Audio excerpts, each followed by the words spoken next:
Welcome back to the channel and welcome back to another UFC fight prediction video. In this video, I'll be predicting the bantamweight bout between Julio Arce versus Ewell. And how I see this one right here. This could very well be matter of fact, I think this will be a pretty close fight, but I'm going to lean to Julio Arce in this one. So within under a minute, I'm already saying who I think will win.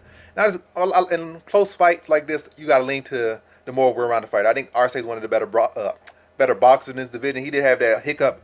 I'm forgetting this guy's name, but that Shayman Moraes, he did have that hiccup against him, where like his technique was looking clean, but he wasn't dealing with the power of Shayman Moraes too well. So even though he was fighting a pretty good clean fight, anytime you could be fighting a good clean fight, but some guys hurting you every single time he touch you, it's hard to win a fight, especially getting dropped, getting hurt, getting bust up, and those shots are affecting you. But Ewell was not a power puncher. That's one thing to factor against. I do think Julio Arce didn't show his best self in that fight. And then even Hakeem Dawodu fought. Dawodu was probably top 3 strikers in his weight class.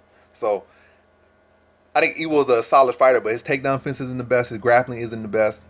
And I feel like Arce could take advantage of that grappling defect or flaw in Ewell. And I think boxing, I will get Ewell the better boxer. He's a little bit longer, a little bit slicker on the feet. But again, Arce ain't too far behind. And then he has that other avenue, whereas Ewell will only come out there and strike. I mean, he might be throw some kicks and mixing in slip some little clean kicks here and there and give a different look outside of his boxing, which is, his bread and butter. But grappling wise, he ain't gonna be much of a threat there. And that's gonna be an opening that Arce could take advantage of, and I think he will take advantage of. I think he'll be able to mix in the strikes, be able to score some takedowns, score some cage control. Matter of fact, I think he'll be able to dominate a lot of this fight on the ground. I feel like early on, first round might be a striking match, it'd be close, could go either way. And if they did have a striking match, it'd be probably a real close decision, probably a split decision type fight. But when you mix in the grappling, I think to be clear that Arce wins. And I feel like after that first round, he's gonna start to mix in the grappling more and start to get some control time there and really start to dominate the grappling, like probably early on in the first, but really start to take away with mid part to the later half of that second round.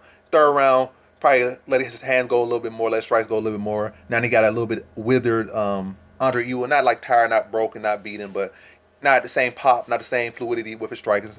A little bit labored, and then be able to let his hands go a little bit more, and then ice the round, score another takedown, control position, and just beat Ewell to a smart decision. So in this one, I got Julio Arce via decision.